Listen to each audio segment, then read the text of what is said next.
వాలైకుం వరహ్మతుల్లాహి వబరకాతు.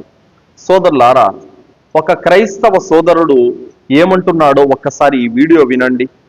నేను ఒక మహమ్మదియా కుటుంబంలో వచ్చిన నేను అనేక నమాజులు చేశాను. ఫజర్, జోహర్, అస్సర్, మగ్రిబ్, ఇషా ఈ 5 పూటల నమాజులు చేసేవాడిని. అల్లాహ్ కొత్త ఇస్తూ అనేక మందికి రండి, నిజ దేవుడైన అల్లాహు మాత్రమే నిజ దేవుడు, ఆయన మాత్రమే ఏకైక సృష్టికర్త, ఆయన తప్ప మరొక ఆరాధ్యుడు లేడు అని చెప్పిన ఈ స్వరము రంజాన్ నెలలో ఉపవాసాలు ఉండేవాడిని. 30 దినాలు అదే మస్జిద్ లో కూర్చొని ఖురాన్ షరీఫ్ చదువుతూ నాతో పాటు పక్కన ఒక ఆలీం ఎవరైతే నమాజులు చేయించడానికి వచ్చేవారో ఆయనతో పాటు కూర్చొని అనేక విషయాలు నేర్చుకునేవాడిని. గమనించండి, ఈ వాళ్ళను ఏ నమాజు కూడా బాగు చేయలేదు, ఈ వాళ్ళను అల్లాహ్ కొత్త కూడా నన్ను బాగు చేయలేదు, ఈ వాళ్ళను ఎటువంటి నమాజులు కూడా బాగు చేయలేదు, ఈ వాళ్ళను ఎటువంటి రంజాన్ నెలలో ఉన్న ఉపవాసాలు ఏవి కూడా నన్ను బాగు చేయలేదు. కేవలం ఈ వాళ్ళను బాగు చేసిన ఏకైక శబ్దం నేను ఏదైనా విన్నాను అని అంటే అది దేవుని వాక్యము, యేసు క్రీస్తు యొక్క వాక్యాన్ని విన్నప్పుడు ఈ వల బాగుపడింది. ఈ వల బాగుపడడానికి గల కారణం ఏంటంటే యేసయ్య మాటలే నన్ను బాగు చేసేయి. గమనించండి, ఈ బాగుపడిన ఈ వలను యేసు ప్రభువారు యేసయ్య వాక్యం ఏమాత్రం కూడా మూలనే సోదరులారా, ఇతను ఏమంటున్నాడంటే, నేను నిష్ఠ కలిగిన ముహమ్మదీయ కుటుంబంలో పుట్టాను, రోజుకు 5 పూటల నమాజులు చేసేవాడిని, రంజాన్లో రోజాలు పెట్టేవాడిని, ఒక ఆలిం దగ్గర కూర్చొని ఖురాన్ షరీఫ్ నేర్చుకునేవాడిని, కానీ నన్ను ఏ నమాజు మార్చలేదు, ఏ ఉపవాసం మార్చలేదు, ఏ ఖురాన్ మార్చలేదు. దేవుని వాక్యమైనటువంటి యేసుక్రీస్తు మాట బైబిల్ నన్ను మార్చింది అనేటటువంటి మాట ఇతను చెబుతున్నాడు.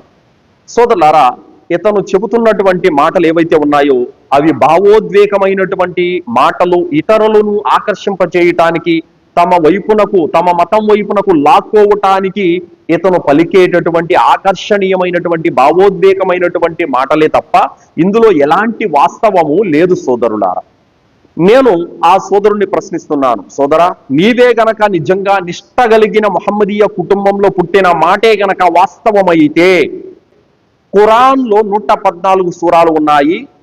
ప్రతి ముస్లిము నమాజ్ చదవటానికి ఓ 10-15 సూరాలు తప్పకుండా నేర్చుకుంటాడు. మరి మీరే కనుక నిష్ఠ కలిగిన కుటుంబంలో పుట్టిన ముస్లిమే కనుక అయి ఉంటే ఓ 15 సూరాలు, అరబ్బీలో ఉన్నటువంటి సూరాలు చూడకుండా చెప్పి వీడియో పెట్టండి. పెట్టగలుగుతారా? తప్పకుండా మీరు పెట్టాలి. సాధారణంగా నమాజ్ చదివే ప్రతి ముస్లిం కూడా 10-15 సూరాలు తప్పకుండా నేర్చుకుంటాడు. ఈ మాట కనుక నిజమైతే నువ్వు చెబుతున్న మాట, ఓ 15 సూరాలు, అరబ్బీలో ఉన్న సూరాలు నువ్వు చూడకుండా హిఫ్జు చేసినటువంటి సూరాలు నువ్వు వీడియో రికార్డింగ్ చేసి పెట్టాలి. రెండోది, నిష్ఠ కలిగిన ప్రతి ముస్లిము ఉదయం నిద్ర లేచినప్పటి నుంచి తిరిగి పడక మీదకి చేరుకునేంత వరకు అడుగడుగున చేసే ప్రతి పని దగ్గర దువా చదువుతాడు తప్పకుండా. నువ్వే అన్నావు కదా ముహమ్మదీయున్నని. కాబట్టి నిష్ఠ కలిగిన ముస్లిం ఎలా ఉంటాడు తెలుసా? ఏ ఒక్క దువా కూడా వదిలిపెట్టాడు.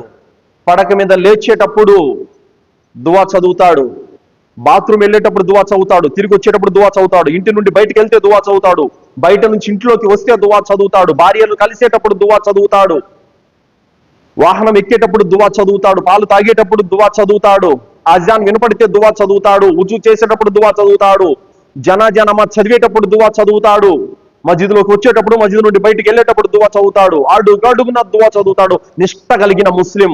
నీవు చెబుతున్న మాటే గనక వాస్తవమైతే, నిజమే గనక అయితే ఒక 20 దువాలు నువ్వు చూడకుండా చెప్పి వీడియో పెట్టాలి. ఇంకా ఖురాన్ కూడా నేను ఆలిం దగ్గర కూర్చొని నేర్చుకునేవాడిని అని అంటున్నావు కదా. ఏం చదివావు సోదరా ఖురాన్? నువ్వు ఏం చదివావు? ఖురాన్లో సృష్టికర్త ఒక్కడే ఆరాధ్య దైవం అని ఉంటుంది. ఇంకా ఖురాన్ మొత్తం నువ్వు ఎక్కడ తీసుకున్నా కూడా రెండో దేవుడు ఉంటాడనే మాట నీకు కనపడదు ఎక్కడ కూడా. ఖురాన్లో ఉన్నటువంటి స్పష్టత, ఖురాన్లో ఉన్నటువంటి క్లారిటీ ఈ ప్రపంచంలో ఏ గ్రంథంలో కూడా మీకు దొరకదు. బైబిల్ ద్వారా నీవు మారావా? ఖురాన్లో లేని సత్యం నీకు ఇతర మత గ్రంథాలలో ఏం కనపడింది సోదరా? గ్రంథాలన్నీ సృష్టికర్త ఒక్కడేనని హోరెత్తి చెబుతూ ఉంటే నీ గ్రంథం 3 దేవుళ్ళు అంటుంది. ఇంకా దేవుడు పుట్టడు అని గ్రంథాలన్నీ హోరెత్తి చెబుతుంటే లేదు లేదు తప్పు, దేవుడు కూడా పుడతాడు అని మీ గ్రంథం చెబుతుంది. దేవుడికి మరణం లేదు అని గ్రంథాలు హోరెత్తి చెబుతుంటే లేదు లేదు మా దేవుడు చనిపోతాడు కూడా అని మీరు చెప్తున్నారు.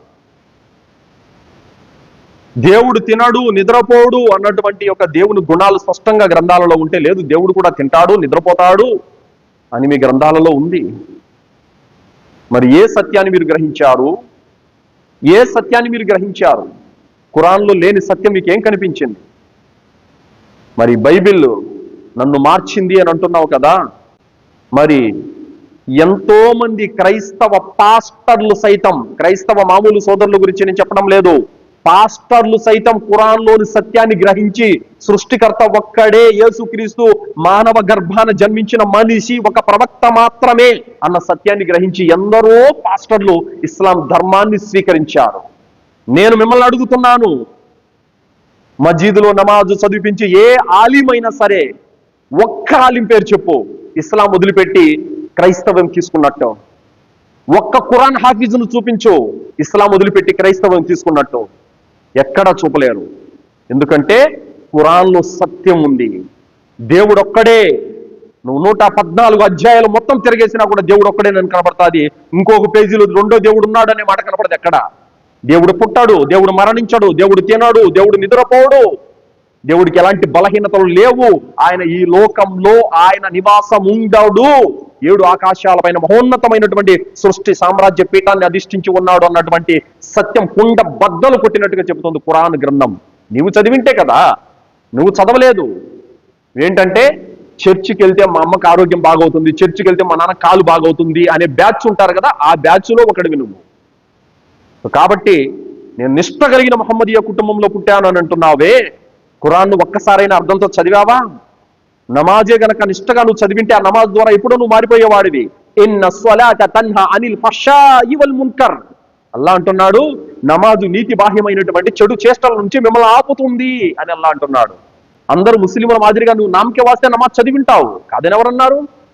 అందరూ ముస్లింల మాదిరిగానే ధర్మం తెలియకుండా, తౌహీద్ తెలియకుండా, విశ్వాసం తెలియకుండా, ఖురాన్ అర్థంతో చదవకుండా మామూలు మాదిరిగా నువ్వు జీవితం గడిపింటావు అంతే. కాదంటే ఎవరో వచ్చి అక్కడికి రండి బాగైతుంది మీకు అని చెప్పింటారు, గుడ్డిగా వెళ్ళిపోయి ఉంటావు అంతే. ఖురాన్లో లేని సత్యం నీకెక్కడ కనిపించింది? నువ్వు అంటున్నావే నేను మారిపోయానని చెప్పేసి. ఖురాన్ చదివి మారిన వాళ్ళు ఎందరూ ఉన్నారో తెలుసా? ఎంతో మంది హీరోయిన్లు, సినిమా హీరోయిన్లు సైతం ఖురాన్ చదివి సత్యాన్ని తెలుసుకొని సృష్టికర్త ఒక్కడేనని తెలుసుకొని తాము చేస్తున్నటువంటి ఆ వృత్తిని సైతం విడిచిపెట్టేసి పరదాలోకి వచ్చారు. ఇది ఇస్లాం. ఖురాన్లో ఉన్న సత్యం ఇది. ఎంతో మంది శరీరం అంతా టాటూస్ వేసుకొని వికారంగా ఉన్నటువంటి సోదరులు సైతం ఇస్లాంలోకి వచ్చిన తర్వాత ఈ పిచ్చి పిచ్చివన్నీ తొలగించేసి పరిశుభ్రమైనటువంటి జీవితం గడిపిన వాళ్ళు ఎందరో ఉన్నారు.